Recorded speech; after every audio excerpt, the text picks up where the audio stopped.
second. And we are live. We are live. Happy Monday. Happy Monday, not Wednesday. Happy Monday. Yes, Labor Day. Happy Labor Monday. Day. Happy Monday. Happy Monday. That's right. You are tuned in to Transitions, Life, Lessons, and Legacy. I am Hyacinth Henderson, joined by my father, the one and only, the big kahuna, the big kahuna, the irreplaceable. That's right. Mr. Robert Henderson Jr. Yes. Hey, y'all, we doing this on a Monday because we figure Labor Day, you guys are home and not laboring. So we figured we're in the office here. So we figured, hey, why don't we just talk to the people and let them pop in? You know, hopefully you guys are not doing too much barbecue and partying or doing whatever you're going to do. And you can just sit back and because we got some thought-provoking I want to have a thought-provoking conversation with you today, you know? Yeah. And one of the topics, what's the name of the topic again that I talked about? The power of letting go. Yes, because one of the hardest lessons in life is letting go. You all agree? One of the hardest lessons in life is letting go. Let me see. And I wrote something down here. It says, whether it's guilt, whether you're letting go anger, love, loss, or betrayal, change is never easy. Letting go. We fight to hold on and we fight to let go. Boy, I tell you, do you all agree? One of the hardest things in life to do is letting go. What do you think about that, Heisey? I think you're spot on. I love the topic. As always, you pick great topics. We didn't even tell the people who we are. Let's rewind. See, it's been since July 1st. So it's been 2 months. It's 2 months since we've been talking to them. Since we've been talking live, schedules and life and everything has happened. Okay. And so we're here. So for those of you who are our loyal listeners and subscribers and always tune into us, thank you so much. We appreciate you. We know that you know who we are and what we do and the service and the value that we provide. However, for those of you who may be tuning in for the first time, we are the Henderson Financial Group. We are a full service financial planning and investment advisory firm. We're based in sunny South Florida. However, we have clients all over the world. World, right? And so I've been with the firm going on 23 yeyears. Mr. Henderson is my father. Yes. And he started the firm over 30 years ago. At this point, I think it's like 32, 33 or something. Probably more. I don't know. Because I was thinking about that over the weekend. I'm like, we always say for over 30 years or for 30 years, but it's been like at 1990, I registered it. Right. 1990. Yeah. So 33? Yeah. I guess. Yeah. Yeah. Been a long time. You know? Been in the financial service. We're in 2024. So 34 years. Yes. Wow. Okay. Yes. And we do full service financial planning and investment advisory. We absolutely love what we do. We have a full team here.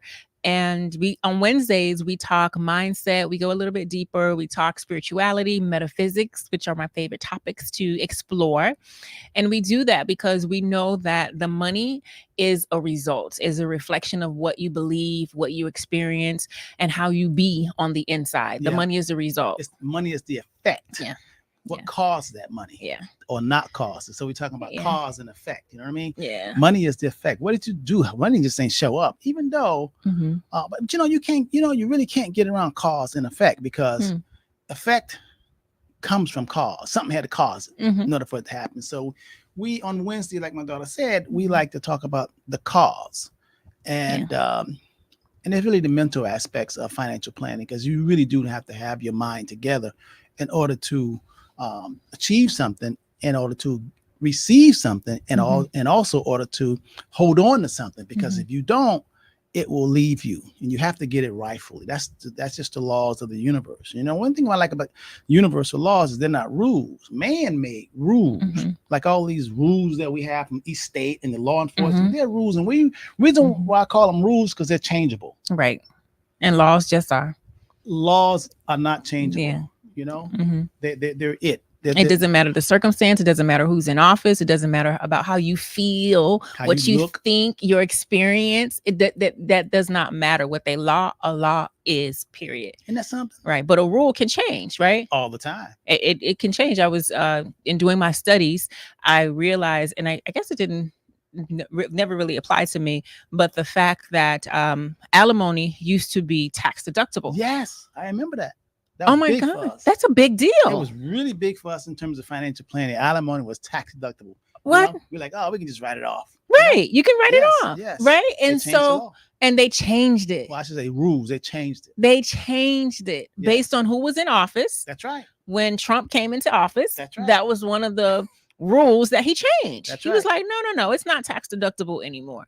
And so could you imagine where if you are married, and I don't want to get into marriage and stuff like that, but if you're thinking you go into because marriage is a contract, right? So you go into this contract thinking that the rules are this. Right. And while you're in the contract, mid game, mid play, mid experience, somebody on the outside changes the rules. Yes. And now you're just like, we here. Like, what do we do about it? Or one of the partners changed the rules. Right. You know? Right. Your husband says this, the death till we part, or right. richer for poor, and then he loses his job, and you like, I want divorce. Right. And what is that? Like, did you love me? What was that about? What, yeah. Like, change. Right. So yeah, rules change, laws, which are principle. Yes. Right. I like to imagine and believe that laws are principles. The principle does not change; it remains the same. And an example of that, if you're not picking up what we're putting down, my daughter, I got that from my daughter Hyacinth. You know, if you're not picking up what we're putting down, an example of that is the moon. Okay, now. Or the sun. All right, now go ahead. Get in your astrology and astronomy bag. Well, and it's symbolic. I mean, you see the moon up there, the sun, or even night followed by day, a day followed by night. That's a law. Mm-hmm. That's not. It must change. No, I'm saying that's a law that changed. I mean, it doesn't change. That stay the same. Mm-hmm. We know that. It's 24 hours in a day.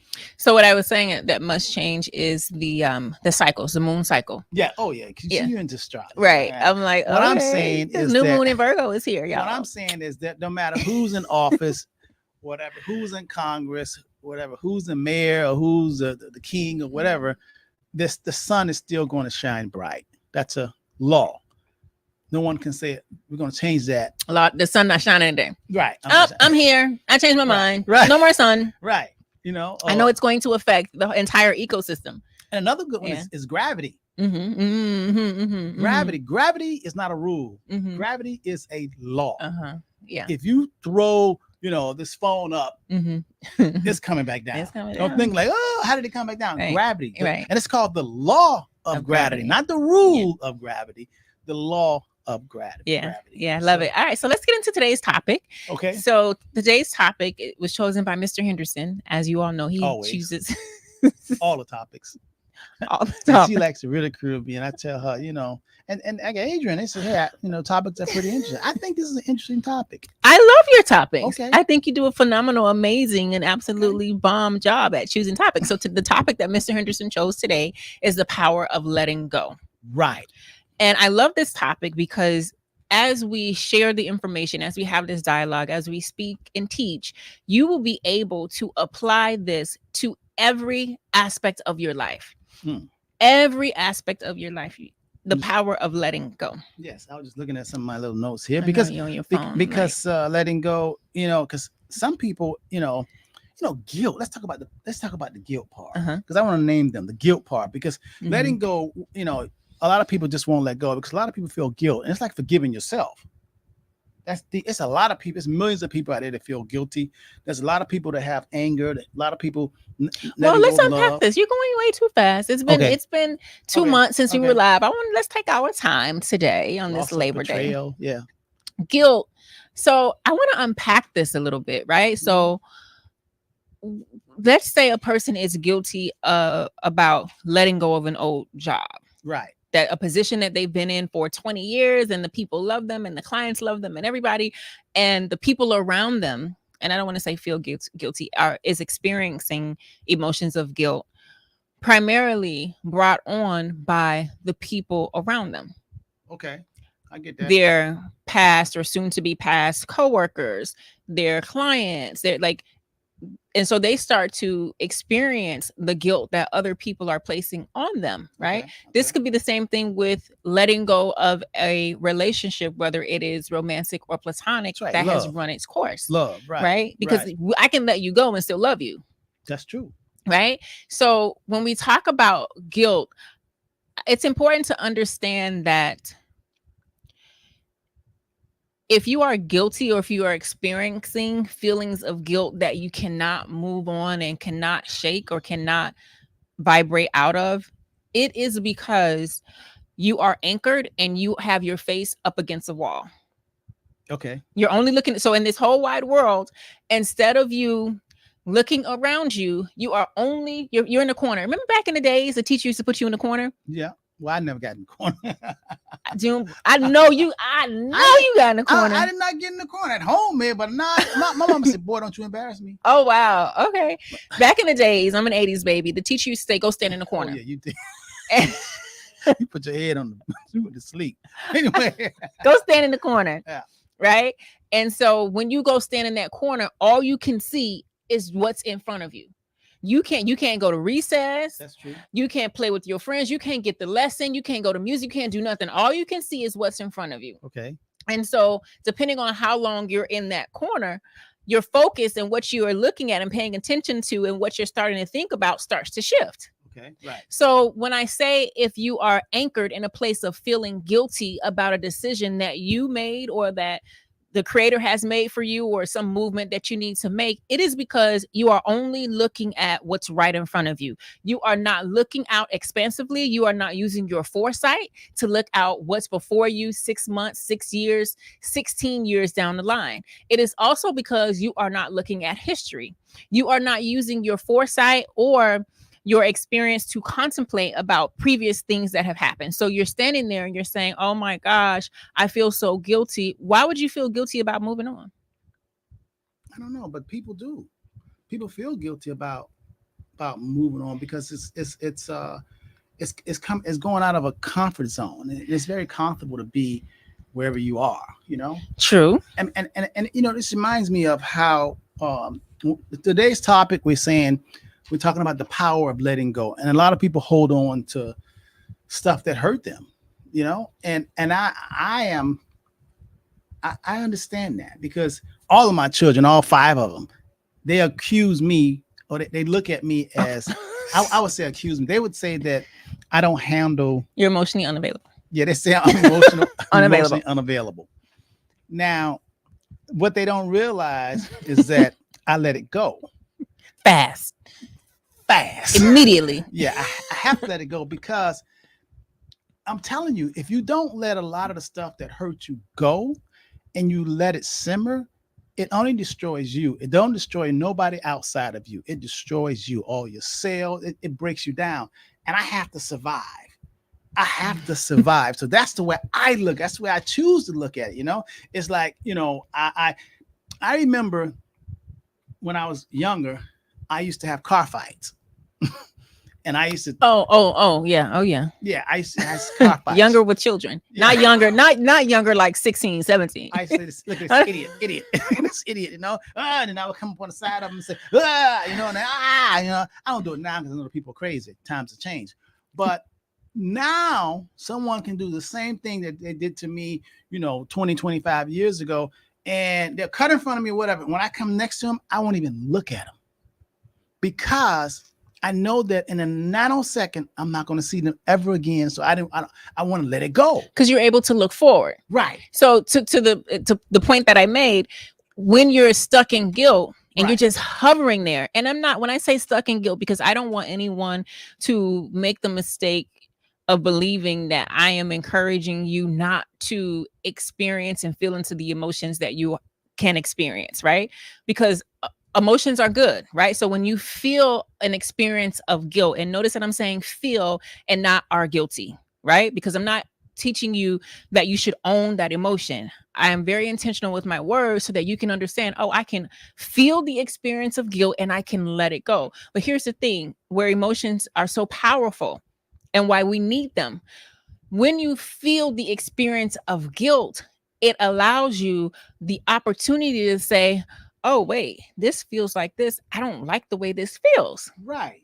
Why am I feeling like this? Right. What's causing me to feel like this? Exactly. So your emotions are indicators. They are powerful, powerful tools to allow you to say, hey, I'm experiencing this. It's like a turning signal. Like, hey, you got to get off right here. Right. I'm experiencing this. Oh, okay. I've experienced this. Okay, you unpacked it, and you look at that person like, you want to slap that person's face. So you want to say, why do I want to slap that person's face? Right. And if I slap that person's face, let's move the movie forward. What is going to happen? Right. That's me. I was getting a facial. I was at the Eden Rock on Saturday. Worst experience of my life. One of the worst. I know it sounds a lot, but as the lady was doing my facial, I had this vision of me reaching up my arm and like grabbing her neck and slamming her in front of me. Did you also have the vision of the police coming in? I didn't get that far. I had that visual, right? I was like, let me get over here. But I was just like, get back into your body, Hyacinth. All is well. She might be going through something. Da da da. So we're using these examples. Right. The power of letting go. And we know why you don't let go. Mm-hmm. Because you don't assess. Can we tie that in there? Because as we're talking about using the emotions as indicators, and as we're talking about honoring the experience, like, oh, I'm feeling a little guilt right now. I'm feeling a little anger right now. I'm feeling a little this. Like, why am I feeling this? She don't love me anymore. Mm-hmm. And I'm so mad because I love her and she wants to love somebody else. Mm-hmm. And you want to choke her neck. Oh. Because it's hurting you. Okay. And you feel like you want to do something. Mm-hmm. That's feeling you don't want to let go of something, and then but you're not playing it all the way through. So as you start thinking, wait, let's pause, because I feel like I want to give them more. So when you say you're not playing it all the way through, using the example of the woman that you love, and she loves somebody else, and you want to choke her neck, how would you say a person should play this all the way through? What are some ways that a person can play this all the way through? Okay, so when that happens and you don't want to let go, and it's over, you don't want to let go. I remember, we're gonna get back to this, but I remember when I was like 21 years old, and I was working at CBS Channel for my first real job other than bag boy at the grocery store. Was I born in? No, you came at 23. Oh, okay. You came at 23. When life was just life. Right. Okay. I remember me working at CBS Channel 4, as a graphic artist. I was studying architecture at the time. And I remember finding out, first of all, that, grown-ups get paid and they give you a 3% raise, which I thought was ludicrous. And I said, this is how grown-ups really, they work all year to get 3%. And, and I did the math and I said, oh my God, everybody, this is how we doing it? I was like, can I do this? Right. So anyway, I remember, I actually remember saying, what happened to John? And they said, John got fired. And I said, well, John got a family. And I said, these people, the powers will be, if you 5 minutes late, they would just fire you. And I remember saying, oh, no. I just had my son, your brother. I had a firstborn. And I'm like, if they fire me from that, I'd be 5 minutes late all the time. I was like, oh my God, if they fire me, I'm not leaving. I'm a strapped to, I'm gonna stay right here. I'm gonna buckle down inside of a chair. And they said, you fired? I'm like, no, I'm not. I'm not going nowhere. I said I couldn't let that go. They cannot fire me. And then some said, Robert, they can do what they want to do. They just had the police next door to you. Right. That's when I said, okay, I can't give my whole life to someone else. I have the power. But letting go can be extremely hard. Why do you think people, when someone breaks up, some people kill themselves, kill the people, kill a woman, kill a man, kill everybody, because they can't see past that. They don't want to let go. It's let go. A lot of people can't deal with that. But now, how do you deal with that? Is say to yourself, this too shall pass. Oh my gosh, Mr. Henderson. Every time you say, I need to do some meditation about this. Every time you say that, instantly I'm like, that's it. Because, think about it. That's it? No, I'm going to tell you why. Just say that. Listen. I have found, and you all have found too, that life is not like a Polaroid snapshot. Our lives are like a movie. The scene, imagine you watching a movie. You're watching Netflix or whatever. Whatever scene, if the TV freeze, y'all having a fit. Right. Y'all having a fit. Come on. Why is the pictures froze up? Come on. That's how life is. Life doesn't, just because that scene right there, you're feeling bad. If you do kill somebody, then it's over. So you got to say, okay, this too shall pass, and I'm going to wait to see the next scene. And as a director, as an artist, as the actors, you got to know that it's your play next. How are you going to handle this? And whatever you do is the cause is going to have an effect on your life. And that's how you deal with it. So I like, and you can look at the consequences. If you make a move that it's not rational, you got to pay for that for the rest of your life. So you got to start saying, okay, I cannot do this. I mean, I've had love, my first love. I mean, I want to be married forever. But when a person says no, I don't want it anymore, you're like, whoa. So then you have to regroup. Either you're going to destroy yourself, or you have to realize what you can and cannot control. Mm-hmm. And then you say, okay, I can control this. Mm-hmm. I can't control that. And you find out you cannot control another person. And once you feel that you can't control another person, then you start to get wisdom and focus on. So I am working through this in real time. You're Right. saying this too shall pass. And how I am See Mario processing that. Mario, Right. you're right, brother. I'm processing that with an and, right? So Okay. not only just say this too shall pass, we will call that the spiritual, the metaphysical version of letting things happen. This too shall pass. And in the physical, you need to do something as well. Because just saying in this moment, this too shall pass, for me, is not enough. I understand, but it's not just saying this too shall pass. You're right. Mm-hmm. You have to do some internal work. Yes. And then take actions, because you can't lay in the bed eating bonbons and your favorite potato chips and ordering Uber Eats saying this too shall pass. Right. This too shall pass. And you're like waiting for it to pass. Right. Right. It's not going to just pass on its own. You need to take some action in order to move forward so that you can see that, wow, this has passed. That's like you breaking down on the side of the road, driving your car. And you're like, you know what? I'm going to downtown Miami. Right. And I got a flat tire, but you know what? This too shall pass. It will. It's like you sitting there and today is hot. It's been raining all week. And you just saying, this too shall pass. It will. Without you phoning home, without you calling roadside assistance. Even if you don't call phone home, it will pass, because we're not in a stagnant world. It's going to get nighttime. Right. It will pass. And maybe you spend a night in your car. That's right. Maybe it takes, until you get a thought to do something. You got to do something. You I can't don't want stay. y'all to sit on the side of the road and say this too shall pass. The point you're gonna is, start it first. You're gonna start making that. I know you're gonna make some calls immediately. You're gonna make some calls. I mean, I will leave the car. You hear me? But the point is that when you feel mm-hmm. a certain way, the lesson is it's time for you to do and make some change within. Yes, but let's unpack this. Like, I really want to go deep. I know it's been a while, but I want to go in a deep end. Let's go scuba diving. Okay, so I don't ladies want and to say that. Let's go. If you all just diving. joining us, we're talking about the power mm-hmm. of letting go, because mm-hmm. a lot of us have issues. We have baggage. I mean, we're still angry because we didn't get picked on the football team, in the 7th grade.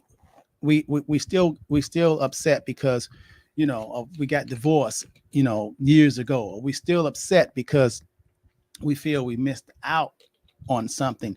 And like my mom, all my kids, they say, what do y'all call it? Emotionally if 5 different people are saying you are emotionally unavailable, and it's just your one self saying, no, I'm not.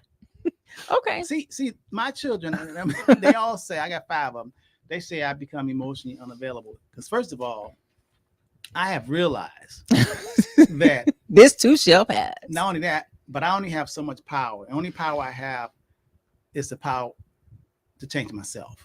That's it. I don't have any power.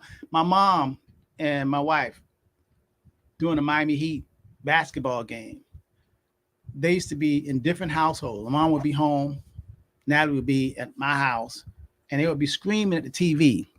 And I would always go in the back room and sit down and watch the basketball game in silence so I can hear the commentators talk. They would be coaching the players and hollering at the, real vocal and talking to the TV. And I asked them, why did they do that? And they said they have to, coach the team on, and they get really emotional. And they asked me why I don't get, emotional and, yelling at the TV and going to, at this call and talking to the ref. And I told them, as soon as I figure out, and as soon as I can believe that by me getting emotional and hollering at the TV, that they can really hear me, then you'll take then you'll do it. But I am convinced that they cannot hear me.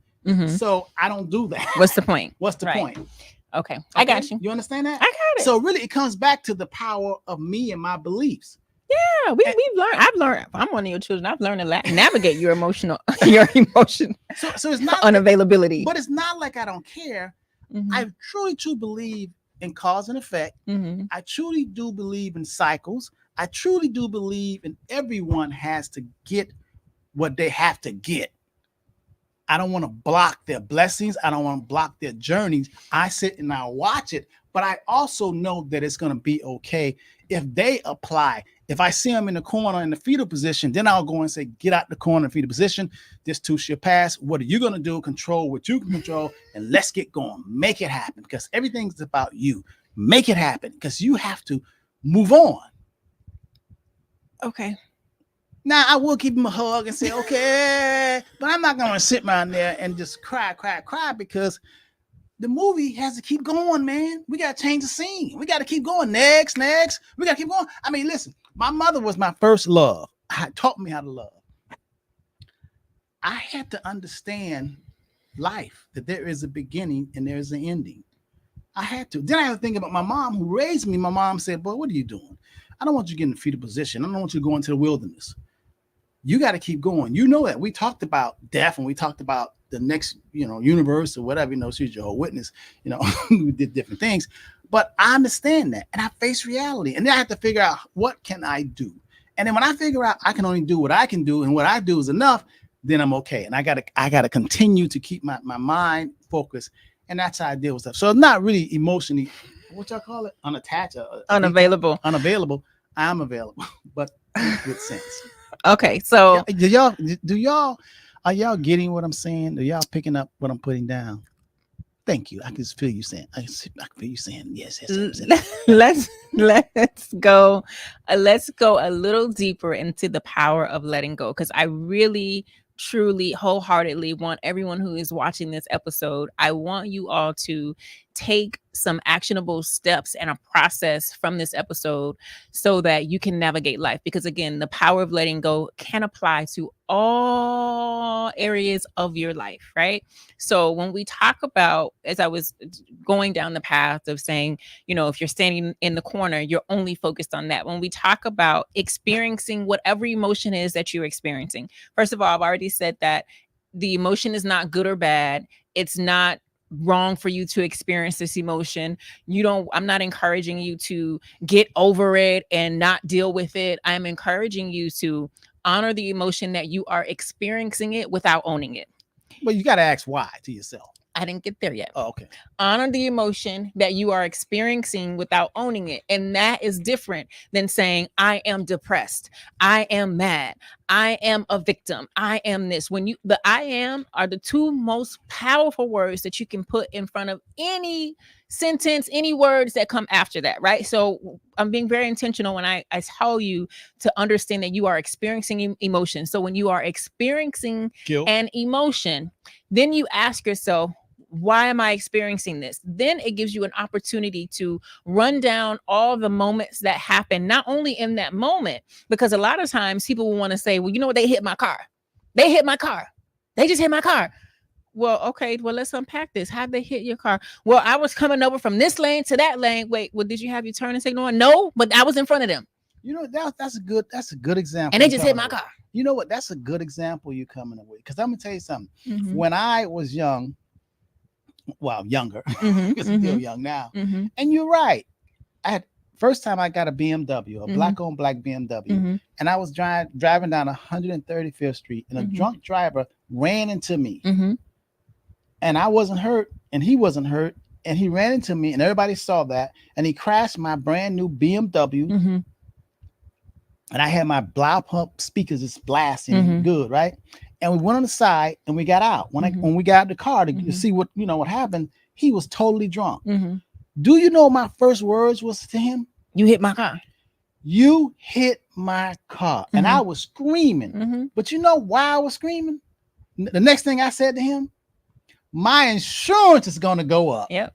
My insurance. I was so upset because I was young. Yeah.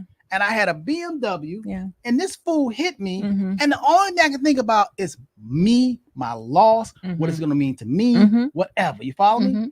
And that's why I really wanted to tear into him, even though we turned our head and he drove off. Oh my goodness. They did. So you just made me think about something. The first time I lost love, I was so angry. And I had to ask myself why. And I honestly was being honest with myself because I didn't think that I was going to find love again. Exactly. Exactly. Yeah. Masterclass done. I didn't think that exactly. I didn't think that I was going to ever find. So I was so upset. Yeah.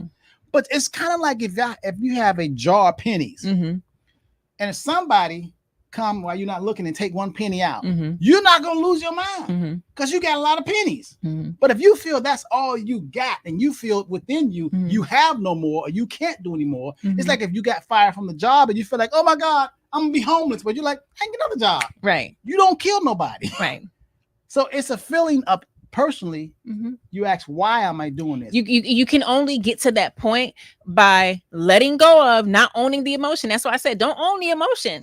It's not yours. Don't own that. Don't tie that to you. Don't attach it to you. You can only do that by not attaching the emotion to you and instead say, I'm experiencing this emotion, but why? So why am I experiencing this? And then in your example where you said, when your first love, she didn't want to be married no more, right. Whatever, and you were going in the room, my granny in there peeking at you like you I wanted to be married. You still right? But I think I was lost. Fear. And when you came to the realization, you said, well, I'm carrying on this way because I feel like at how old were you? 20 something? 20, 24, 25? 24. I'm never, for the rest of your life, never gonna find love again. Now at almost 66, that sounds absurd. Yes. At almost 66, that's why I said when you're standing in the corner and your head's against the wall, you ain't looking past the future. You ain't looking about tomorrow. You only focus on what's in front of you. So in that moment at 24, something happened. You went through the experiences, you did the self-reflection, and you said, oh, that's a lie. I will find love again. Right. So you saying one of the reasons why we hold on. Yeah. Is fear. Yeah. Fear and not doing, like, reflecting, right? But fear, if we can sum it up, fear, and then it's like, what are you afraid of? Fear and lack of knowledge. Yes. Well, fear and lack of knowledge, I would say they're one and the same. Yeah. Because when you know, why would you be afraid? Yes. Yeah. Because because if I had, like, for the BMW, the first car, fancy car, I got a BMW, and if the guy and I didn't have as much money, and I being young, 21 years old, and having a BMW that young, your premiums for your auto insurance is high. So when you get an accident, they become higher. So I was thinking about my monthly payments going to be higher. But if I was wealthy, I wouldn't have reacted like that. Right. Exactly. And so the solution is you got to make you some more money. I feel like that's always a solution. Like, go get you some more money.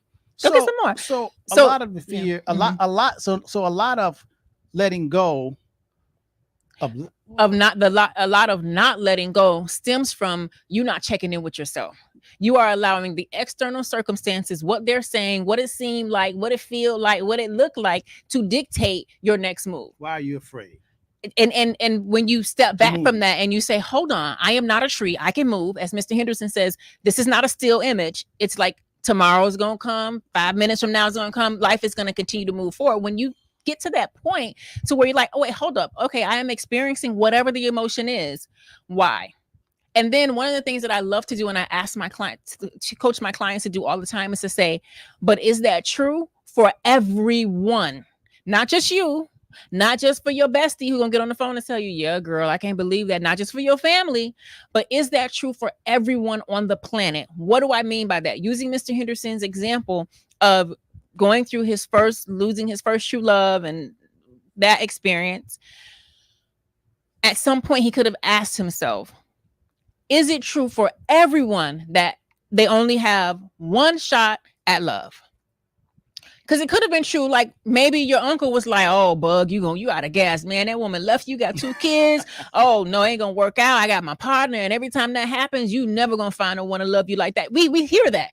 No one's ever going to love you like the way I love you. Right. Right. You say it all the time. All the time. So in this experience and in whatever experience you're going through, it may be you leaving your job or losing your job. I'm never going to find a job that pays me 6 figures again. Never. Right. So you're saying that's so the lack of, holding on to anger. Now, why do you think someone would hold on to anger? Someone made me mad 5 years ago, and I'm still mad with them. Why do you think? Well, they're anchored. The short version is they cannot see the future. They're not trying to see the future. They're only focused on that experience and what happened right in that moment, and they're allowing it to keep them. They keep going back to the future. They ain't even moved. They haven't even moved. You've seen someone who disappointed you in the 11th grade, and you see them now. Would you still walk on by and turn your head and say, first of all, I don't even remember the 11th grade? A lot of people on my Facebook, my friends, Facebook friends, we went to school together with this. I'd be like, yeah. I don't remember. I don't remember at all. I'd be like, okay, yeah. However, I have in my adult life, and I shared this with you when it happened. I went to this girls thing and this, and it's a group, and we started off the new year and this, and I walked in and I immediately saw someone who I was friends with and experienced my first friend betrayal. And that's when I called you crying, right? Right. When it happened. And what did I say? What? Emotionally unavailable. What? Come on, man. They talked about Jesus. That's right. Don't you know they're going to talk about you? Good reference point. But okay, listen, y'all, she right. When she called me crying, it was a Sunday, and you was like, my Sunday. It was on a Sunday, and I'm using Sundays. I'm in my pajamas, my time. So you're like, hold on, what happened? Oh, yeah. What? She said something she didn't do. And she said something. She heard how she feeling, and I'm like, yeah. And I'm thinking, because a lot of times, what really helps me when I reflect inside, I look at certain examples for information. I look at the universe, I look at nature. And then I said, hold on, you look at Jesus. Do you actually think you're going to go through this life and not be talked about? You think you better than Jesus, who tried to save the world? What do you think they're not going to talk about you? People say, Mr. Henderson, everybody love you. No, I won't let you know everybody don't love me. Some people hate my guts. Every time I go up, some people hate me. They wish I fail. I'm like, I don't even know them. That's what happened. That goes on with the territory. That's just called life. Everybody's not going to like you. And when you start realizing that, that's a sign of wisdom. But it's okay. It really is okay, because we got a dark side and negative side. It's really okay. It cannot be light all. It's going to be darkness too. That's why nature tells us it's daylight and then it's nighttime. And y'all know what come out at night. Oh gosh. So when that happened, right? So, and I use this as a reference point because you asked, somebody that I had an issue with, would I see them? And so this probably was, I would say 8 years ago or so. It's that high C don't exist no more. You talk about me now, I'd be like, yeah, well, it don't matter. Like, well, I don't even tell them about it. But anyway, earlier this year, I walked into a positive vibing environment, very intimate setting, and she was there. And when I saw her, I said, hey, girl, went over, gave her a hug and everything like that. And we've communicated a few times since then. So to answer your question, yes, I'm able to move forward. At that point, 8 years ago when that happened, the next week, would I have been able to just see her and be like, no. Right. No. Right. Maybe even 60 days later. No. Right. It took moments of me self-reflecting, sitting with my emotions, not with that experience, but other experiences, because every experience in life is an opportunity to learn. It is teaching you, right? And so you will know that you are like, you're up leveling in consciousness when you get to the point where you can see this experience it, reflect and be like, this is similar to that experience, right? You can connect the dots. You'll be like, oh, okay, this is similar to that. Okay, I got it now. It may not happen overnight. For some people, it can happen overnight. Give yourself that grace to go through that process. The only thing I ask for you to do or not to do is to stay anchored, right? And so what does that mean? Not to keep beating a dead horse. She did this, she did that. Let me say it a different way. Stop getting on the phone. Stop getting on the internet, let me tell you what such and such did. Anybody who listens, let me tell you what such and such. That's keeping you anchored. Another way that we can say that is that's keeping you stuck in that vibration at that frequency. I'm not asking you to act like it never happened, but you got to move forward, right? So when we go back to the power of letting go and we think about why we don't let go, number one, you got to look at the emotion that you're experiencing and then separate the external chatter and noise, other people's opinions, other people's limiting beliefs from how you really think and feel. And when you separate that, then you can do some unpacking. And then when you do some unpacking, then you keep moving forward. Using the car analogy, I'm going to tell you right now, if my car, if I get a flat tire, before I even get out to look to make sure it's flat, I'm on the phone with somebody. And it may be, hey, oh, I thought it was flat, but it's not flat. This happened, right? But I am not going to, and I'm gonna pull over and I'm gonna sit there and I'm gonna wait and I'm gonna see. And no. Before I even pull over and get out the car, I'm on the phone with somebody. Somebody is coming to my rescue. And I'm sharing this with you as an analogy. It's not about the car. It is about me sharing with you that I encourage you to consistently be thinking about, okay, this is happening. What's happening right now? What am I going to do about it? What you going to do? Yeah. So really the whole, we're talking about this topic about the power of letting go, because in order to go to the next level, in order to grow in consciousness and understanding and wisdom, you have to let go of the way you used to think. You just have to. There's a lot of people who are habitual spenders. They spend all their money. They spend all their money because that's what they used to doing. That's what their parents did. They just spend all their money. I mean, you get a client, he's making $500,000 and his overhead expenses come to $200,000, so he has $300,000 left, and you tell him to save some of it. He never done that. So that's not his custom. In other words, that's not his habit. He's just spend it all until it's gone because he's gonna get more. So letting go means really letting go, because when you let go, you go to the next level and you can see clearer. You can see, from a higher perspective. I mean, and then you get to understand more. You have to let go. I mean, you cannot. I mean, at one time, I was in love with Spider-Man. Can you imagine me right now? I mean, although there are some people go to Comic-Cons or whatever. Yeah, I just saw that at the Broward Center for Performing Arts. They're having a Spider-Man show. Yeah, grown up. So let me know when we get you some tickets. They didn't. No, I said I don't watch cartoons. But this is like the version. It's the non-animated version of Spider-Man. I just saw that. No, but I'm saying there are a lot of grown-ups who dress up, and they really. I'm not into a lot of the Avengers in the universe. Cosplay, what is that? Marvel. Marvel. I don't know who's who. You know what I mean? Because I let that go when I was a child. But there are a lot of you want to go there. A lot of adults are really into that. I had to let it go because I wanted to go to another level. Okay, but a lot of the Marvel and the stuff like that is based on universal laws, right? Metaphor. What are they all? The Wizard of Oz is. Yeah. All good stories. All good stories are really lessons. There's always two things going on, and there's always the darkness, and there's always the lightness, and the darkness trying to overshadow and defeat light, and light is the higher self. And using your powers, tapping into your powers, and using your inner power. Yeah. So it's just entertainment, but it's basically the same thing. But I'm just saying I'm not putting on the uniforms. So you want me to get you tickets to Spider-Man? I'm not doing it. No, I'm doing it. So okay, so wait, let's stay here a little bit, not the Spider-Man place, but the letting go. You have to let it go, especially when it comes to wealth building and prosperity and this is what came to me as you were speaking, and it applies to definitely wealth building, prosperity, and again, every area. A lot of times people find themselves anchored and find themselves stuck because they don't know. Notice I didn't say believe. I said know. Knowing and believing are two different things. Right.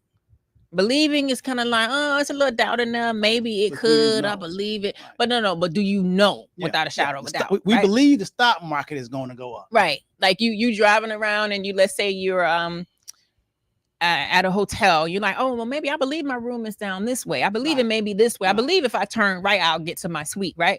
When you going home, you notice your house. Right. So two different energies, right? So some people believe Trump's going to win. Some people believe Kamala is going to win. But do you know? Yeah. So as you're picking up what we're putting down, understand the difference between believing and knowing. Here's something that can help you let go. And here is what I always remind myself is that I know there is always more available to me. That's right. Now I believe. That's right.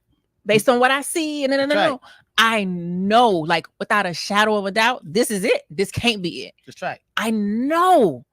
And that applies to everything, relationships, money, jobs. I know that there is more available. I know that there is a higher level. I know, not I believe, I'm not looking for the room. Maybe it's down this way. Maybe I know that there's and so when you think about the process of letting go, and you're navigating through your emotions and doing some self-reflection and like, oh, okay, I understand. There will come a point when you are going to actually need to take action in your physical reality, right? So what I'm saying is you're going to have to get up from the meditation mat. You're going to have to get up from the books in the Bible. You're going to have to get up and actually put some action behind all the stuff that you've learned and you studied and you reflected on and you journaled about and you visualized and you prayed on and you meditate. You got to take some action. Yeah, you got. And a lot of times people don't take the action is because they don't know that they're capable of achieving what they want to achieve. Well, it's just like people believe that there is a continent called Africa. They read about it. They studied it, but they don't really know. Yeah. Till you go. So maybe. So you saying even though you can read the Bible, you can do all this theory, but you believe it, but do you know it? Do you know it? Know it? That means you got to get engaged. You can't just be on the outside looking in. You gotta go in it. You gotta live it. You gotta be it. Yeah. You know what I mean? Yeah. It's like in the financial services business. There are assets and strategies, and their belief strategies. That's all the stock market. That's all not guaranteed stuff. And then there is things that we know that's going to happen. We know that if you put your money in an annuity, we know how much you're going to get. We know. Yeah. You know it's a guarantee. We just know. We just know. We know. It's not a belief. See, in the market, when you buy even real estate or you buying stocks and mutual fund, we think, we believe what's going to happen. Yeah. But we don't know what's going to happen. When you put your money into like an annuity, or if you put your money into a life insurance to say when you die, they're going to pay this amount. We don't believe it. We know that's what they're going to get. Your beneficiaries, your children. You know what I mean? So it's different between belief and know. And knowing something is way more powerful, like Heisey said, than believing in something. So when we're talking about letting go, and the reason why a lot of people don't let go, like I didn't let go at first because I feared lack. I feared that I was not going to have more. I didn't believe. I didn't know. I really didn't know. And I really didn't know that I was going to find love again. I didn't think anybody wanted me because she said, hey, I mean, look at me. I went to the gym. I must have went 100 pounds soaking wet. I said, I had no chest. I had no arms. I had nothing. I said, who want me? Look at no, I don't blame her. And then I was like, went to the gym. I'm like, oh, okay, I can't lift this. I can't do this. And then I said, okay, I got to make some more money. And then I stopped. Everything turned to me and what I can do and the choices I made. And when you do that, it's all about you. There's nothing and nobody ever to change but yourself. Yeah. That's it. It's always all about you. Always. Like literally and figuratively, it's always all about you. That's the lesson. Gosh, that's so powerful. And you gotta, and I think the universe, matter of fact, I know the universe and the creator of the heaven and earth is trying to get your attention. It's all about you, your viewpoint, how you see things, what you believe, what you know. It's all about you. I mean, and most of us think about the outside, and fear comes from not knowing. Yeah, it really does. Fear really comes from not knowing. So we all should really be in the knowing thing. So today's show, we're talking about overcoming lack and fear. And letting go. Because in order for you to grow and go to the next level, you have to renew your mind. All this stuff. And when you are stuck, stagnant, that's because you're not renewing, you're not growing. When you can let it go. Yeah, when you're stuck and stagnant, you are pointing the finger at other people. That's right. They did this. They won't let me do this. Right. Let me tell you what happened. That's right. That's the only way you can be stuck and stagnant. That's right. Because if you are focused on your focus and doing all that you can do, because all you can do is all you can do, and all you can do is enough.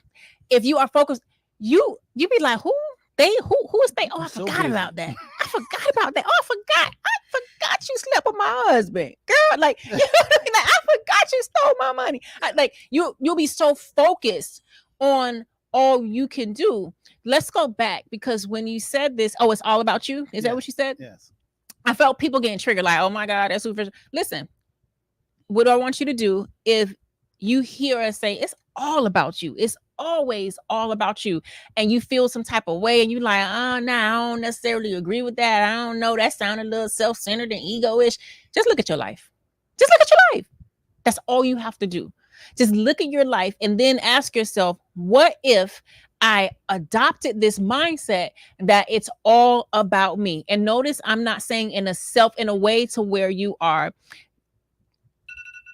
oh, I'd have that alarm. I'm not saying in a way to where you are being malicious and hurtful to other people. What I'm saying when it's all about you is for you to focus on you.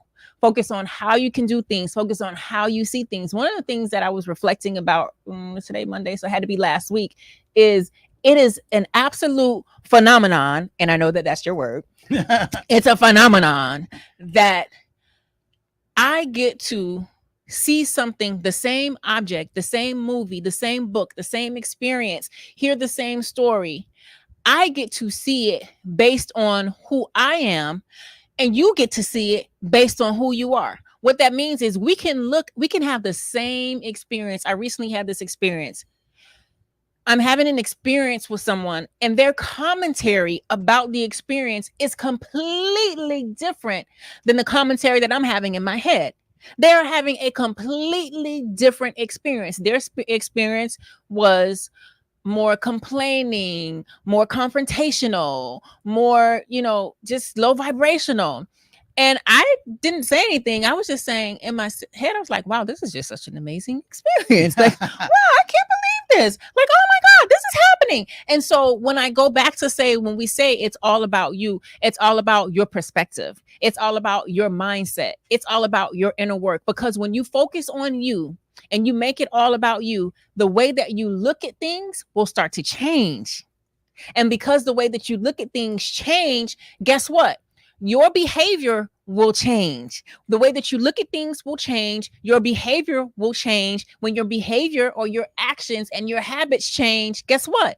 Your environment will change. Now you'll have the whole world change. Oh my gosh, you'll have the lifestyle of your dreams. You'll have the love of your dreams. You'll have the friends of your dreams, all because you changed. But what happens is a lot of people are sitting there focusing on, why won't you do this? Why won't you do that? Or you did this to me. Hey, baby, just focus on you. I got one for you. Mm-hmm. I got one for you. Mm-hmm. Here's two people. I want you to use imagination, because we use imagination a lot because imagination is so powerful. Okay, here are two people. Mm-hmm. They're stuck on an island. Mm-hmm. Two people. They're stuck on an island. The question was, what do you see? One of the persons said, man, y'all ask me what I see. I see an island. I see trees, shrubberies, birds, bushes. And then I see water. That's all I see. So then they asked the other person, what do you see? Standing right next to him. Mm-hmm. This person say, oh, man. Mm-hmm. I see kitchen cabinets. I see tables. Mm-hmm. I see paper. Oh man, I see wooden furniture. Oh man, I see all this stuff that we can get rich. Mm-hmm. Same island. Same island. Standing at the same place. Right. and they see something different. That's right. Me, I'm like, I see all the seafood I can eat. I see all the vitamin C. I see all the clean, fresh air. Oh my gosh. I see naps. I see my skin glowing. Like I see all of this. Oh my gosh. Am I in heaven? This guy see the opportunity, how they can come up, what they can do. He see wooden boats. He said they can cut them trees down, make boats, make canoes, make surfboards, all that kind of stuff. The other guy say, well, all thing I see is just wood and trees. You know, that's all he sees. So that's the point. And you know what? That right there, that is a metaphor for each and every one of us. What do you see?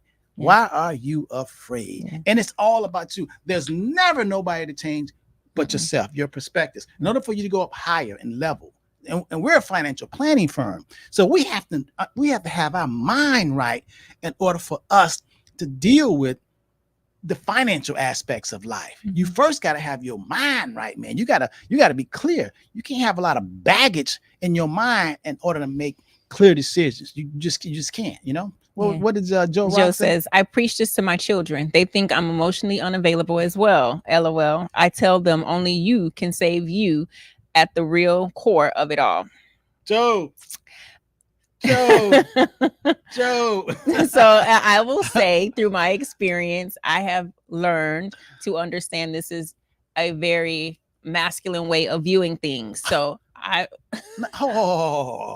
it's not wrong or right. It just is what it is. I'm not asking you. What makes it masculine? Okay, because masculine is masculine energy is solution oriented. Problem, like, okay, this is the problem. What's the solution? That we're not getting ready to get all emotionally with you. That's where the complement of man and wife come in, right? So you say this to your children. Your wife, hopefully, is nurturing, and so she's doing the nurturing part. But it's true. I mean, I was talking with my daughter's friend on Friday, and she was telling about this guy she's dating, 24, and I was like, oh, he's too emotional. Like he's giving too emotional responses to you about something as simple as this. He's having such an emotional response. On the flip side, I was having a conversation with my children when I So before you go, masculine. I want to just clear this up. I'm gonna tell you what this example. Masculine has nothing to do with gender, right? No. Oh, okay. No. I just want to make no. It has nothing to do with gender. I'm talking about energies here. Okay. So I was having a conversation with my children about how the food was so fresh in Tanzania, pronounced Tanzania. Yeah, I just came back from Tanzania. So I was talking to them. It was so fresh. We were all on FaceTime. I was actually on the plane coming back, and we were on FaceTime, me, my daughter, and my son. And my daughter's like, yeah, we need to do this. We need to grow more food and this. And so my son was like, okay, so where y'all trying to move? Where are we moving to? And I said, well, I didn't say we're moving. He said, oh, because you're talking about the food is fresher and it's not good in the United States. In Africa. So solution, right? So he's like, all this that you talking about, let's get to the solution. Where are we moving to? Right? And so as a 13-year-old, so I get what you're saying, Joe. I get what you're saying, Mr. Henderson. You still might be emotionally unavailable. But I understand why. You're just more in your masculine energy. We move on. We understand. Yeah. We understand all we could do is all we could do. Find a solution. Like what? This you can't sit here. I'm not about to wallow with you. I get it. I've learned to accept it and respect it. You always got it. You want to go higher when you come to someone. When you come to someone, you know, and you're in need, you want to get some answers, and then you want to. I mean, you want to have a pity party and stay down there, but we got to keep going because, like I said, life is not a snapshot. It is It's a movie. It's a movie. Yeah. It's going to keep going because you're going to look next. What do I do from here now? This has happened. The question should come to yourself. What do I do about this? Yeah. So, and this is in a little bit off topic, but on topic because everything is all connected. This is why, as women, and maybe for men as well, but specifically, I talk to women a lot. You need friends. You need a community. You need, right? Because it's no sense you getting mad at your husband because he's not having a pity party with you. That's not what he's like for. That's not why you want him. You're good girlfriends. You have those conversations, girl, let me tell you this. And they they're going to do that. A man that is fully in his masculine, primarily in his masculine, not going to do that with you. But, men are not all, from the spiritual tip, I got man and woman in me. Of course. But you're not leading with your femininity. I wouldn't be sitting here. I wouldn't be living this good life if you were. You'll be talking about my daddy left my mama. My daddy was a drunk, and my mama left him, and we've been pouring Opalaka since then. That's very sit back, femininity, resting. Woe is me. You said? Let me get up. That's right. So I appreciate. That's right. I love that. That's right. Thank you, because father, I am able to sit here and live the life that I live. Right. I didn't say this is all we got. Right. This is it. My daddy was a drunk. My mom was a janitor, and we have not. No. You took action. That's right. That was that scene. Yeah, that was that scene in the movie. Yeah. Oh, we're getting ready to flip this screen. I'm getting ready to write something to go further and further. You know, I'm getting ready to change the narrative. I'm getting ready, and we all. That's the lesson for each and every one of us. And we're saying this. You're supposed to be picking up what we're putting down, because everybody has challenges. That's part of life.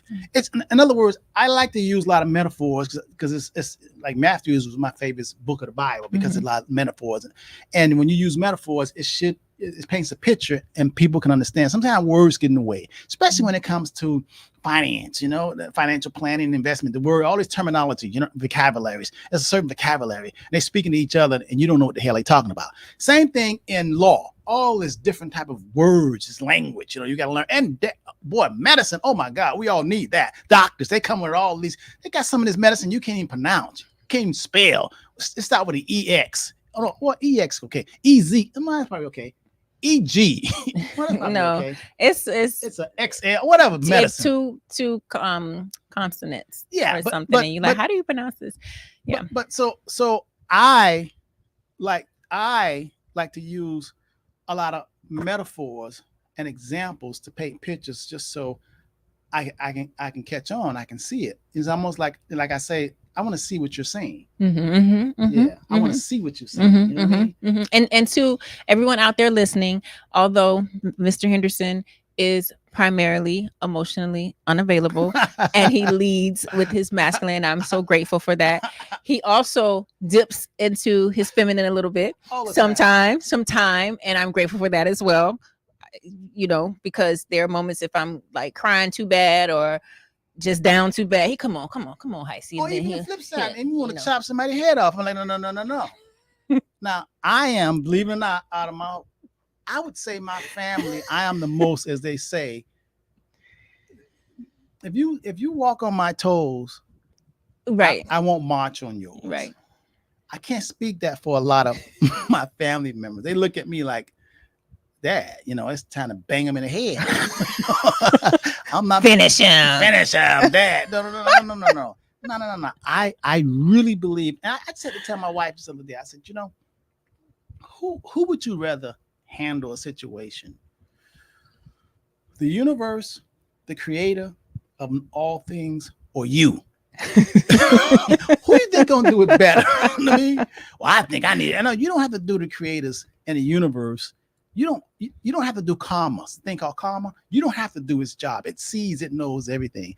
So I have this thing about nobody gets away.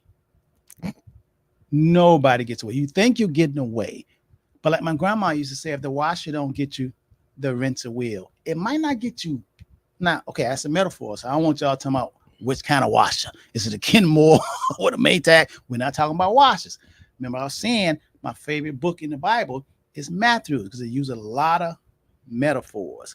And I learned a lot from metaphors because they speak to me. When I first started reading the Bible, I said, man, this is some good stuff. This stuff is better than HBO. Because I was able to, read between the lines, so to speak, and come up with the understanding. All you're getting understanding. So that's how I read the Bible. But I use a lot of metaphors because I want to understand. So let me share this quick experience yesterday, and how going with the flow and seeing things, like you never know what may happen, right? So yesterday I was in a nail shop. I had a 12 o'clock appointment, get my nails done. But when I got there, I decided I want to get a pedicure too. Although I just had a pedicure in Africa, I was like, I wanted to change my color. So the guy was like, oh, well, I have an appointment after you. I can't do both. So we'll soak your nails while I'm doing your pedicure. So he let the receptionist at the front know I'm going to do her pedicure. When she's finished, she needs somebody to do her nails. Okay. So when I finished the pedicure, my nails, it got the aluminum foil and stuff like that on there. And I go to the front. I says, okay, I'm ready for my nails. He says, oh no, I don't have anybody available. It's going to be 45 minutes. And I was like, I can't stay here for 45 minutes. What are you talking about? I said, but didn't he tell you? And he said, yeah. So I went to my guy. He said, I told him, I don't know what happened. And he just said, I'm sorry. And so in my mind, I'm like, you know, what's wrong with you? Right. But I'm just like, you know, so I had the stuff on my hands and I'm like, okay, well, I can't sit here for 45 minutes and I can't leave like this. Right. So I'm like, you're going to have to take this off. So he gets his appointment out of the chair. He's like, okay, he takes it off. And at that time I'm thinking, and I'm like, okay, you never know what's on the other side of that. Right. Long story short, I go back up to the receptionist and I says, okay, I need my nails done today. Can't be tomorrow. No, can't be tomorrow. Needs to be today. Okay. Can you come back at 3:00? Yes, I can come back at 3:00. 2 hours later. So I come back at 3:00 and the woman who does my nails, she does such a fantastic job. How I always wanted my nails done, just the natural look and Okay. All right. So now as I'm seeing now he's my old nail guy, right? As I was sitting there, I was like, wow, I'm so glad that this experience happened. And I just went with the flow because now I have someone who does my nails exactly like chef's kiss. So now, and I'm like, dang, should I come? Like, how he gonna feel when I come? He gonna think I'm coming to him and I'm going to Tiffany, right? You quit him. You quit him. Immediately. Plus he was overcharging for my pedicure anyway. I was already like, you know, this is a bit much. That's in divine order. Right. And I'm sitting there thinking, you know, had the old me a few years ago been like, what you mean you don't got nobody ready? He said, like, had I still been in that energy, it could have been different, right? But I did. And I was just like, all right, take this off. Let me see. And I was directed to someone who I absolutely love the way she did my nails. I'm like, I'll see you in 2 weeks. I'll be back. And so when we talk about letting go, I shared that experience because it's not about my nails and my nail tech who was overcharging me and not doing a good job. It's not about that. It is about you understanding that although you know that there is more available for you and to you, you don't really know how I look. You don't know how it's going to come. You don't know how it's going to feel. You don't know how it's going to be. You just know it's more. And when that more gets to you, when you get to that more, you will be so grateful. Oh, wow, I'm so glad I left that last relationship. I know he was mollywopping me every day when I got home from work. I know he was not coming home. I know the job, they had me doing a lot of work and they weren't giving me a raise. Like, I know that I was with somebody who couldn't save. Like, I know all this and I cried and I didn't want to leave. But now I am with a job or I started my own company and it feels so great. I have people who love me. I work with people who love me, or maybe I'm with a man or a woman who absolutely adores me and we just get each other and it's easy.